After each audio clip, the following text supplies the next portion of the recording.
সাংবাদিক বৈঠকে বিরোধী দলনেতা শুভেন্দু অধিকারী। নজর রাখবো। সায়নের মাতৃদেবীকে উপস্থিত রেখে সায়নের মুক্তির নিঃশর্ত মুক্তির দাবিতে আপনাদের মাধ্যমে পশ্চিমবাংলার জনগণকে এই অত্যাচারিণী বিধানসভার সংখ্যার জোরে যিনি দাম্ভিক হাজার হাজার কোটি টাকা বেআইনিভাবে সংগ্রহ করে যিনি অর্থশালী, পুলিশকে কার্যত চাকরে পরিণত করে, ক্যাডারে পরিণত করে রাজ্যের সরকারি ব্যবস্থাকে যিনি এবং সংবিধানকে ধূলিসাৎ করে দিয়েছেন, সেই মমতা ব্যানার্জির বিরুদ্ধে আমাদের সংগ্রাম চলছে, চলবে।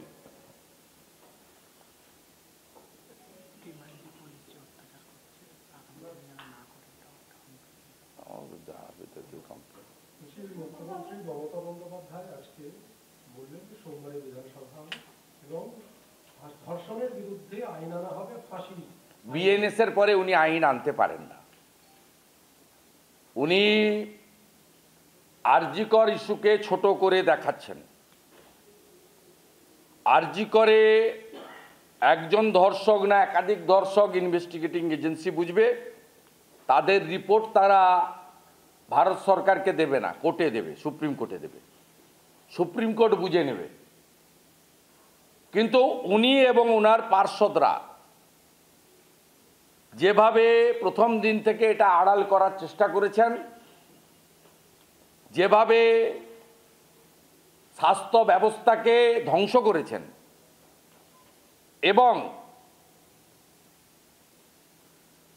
ইউডি কেস থেকে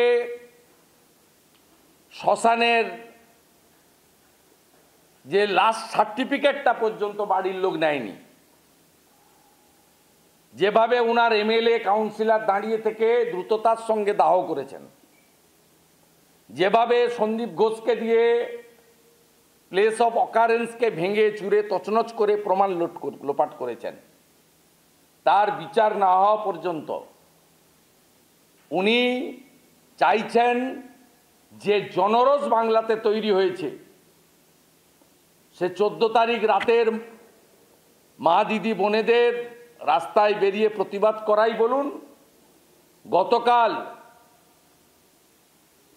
সাঁতরাগাছি, হাওড়া স্টেশন এবং এমজি রোড দিয়ে হেস্টিংস যে বিপুল মানুষ গেছেন, 3 ঘন্টা ধরে নবান্নকে ঝাঁকিয়েছে জনগণ, এবং হাওড়ার লোকাল লোকরা সাউথ হাওড়ার চ্যাটার্জি হাট দিয়ে 800 জন 100 মিটারের মধ্যে নবান্নের মধ্যে ঢুকেছে। কেউ বলেনি তাদের ওই রাস্তা দিয়ে যে মব আসতে পারে, পুলিশও জানত না। এগুলো দেখার পরে তিনি জনমতকে ঘুরিয়ে দিতে চান। তিনি বিএনএস এর পরে এর লোকাল স্ট্যান্ডে কি আছে, তিনি এই বেআইনি কাজ করেন কি করে? আর অ্যাসেম্বলি কবে বসবে স্পিকার জানাবে, সচিব জানাবে। আর এই অ্যাসেম্বলিটা ডাকতে গেলে স্পিকারকে রাজ্যপালের কাছে ফাইলটা পাঠাতে হবে, কারণ স্পিকারের বিরুদ্ধে যে অনাস্থাটা আমরা এনেছিলাম, সেই অনাস্থাটা পাঠ করতে না দিয়ে সাইনেডাই করেছেন। যদি সেশন করতে হয় রাজ্যপালের কাছে পাঠাতে হবে। আর প্রস্তাব আকারে উনি আনতে পারেন না, প্রস্তাব কখনো আইন নয়। যদি বিল আকারে আনেন রাজ্যপালের কনসেন্ট লাগবে। মহামান্য রাজ্যপাল কখনো বেআইনি কাজ করতে পারেন না, হাইলি এডুকেটেড এবং ভারত সরকারের প্রতিনিধি, সাংবিধানিক হেড। বিএনএস এর পরে এটা কখনোই হতে পারেন না। উনি একটা ভাষণ দেবেন, আপনারা গ্যালারি ভর্তি করে বসবেন, প্রয়োজন হলে লাইভ হবে। এই মুখ্যমন্ত্রী পার্ক স্ট্রিট থেকে, হাঁসখালি থেকে তার যা মন্তব্য, এক একটা মন্তব্য, এই মন্তব্য পাল্টাবেন কি করে? পশ্চিমবাংলার মানুষকে ভুল বুঝানোর জন্য করছেন। আর যদি জোর করে বিধানসভা উনি পারেন না করতে, রাজ্যপাল মহোদয় কি করবেন আমি দেখছি।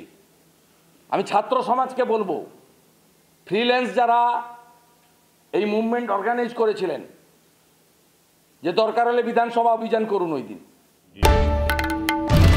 বাংলার আওয়াজ, বাঙালির আবেগ, জি 24 ঘন্টা।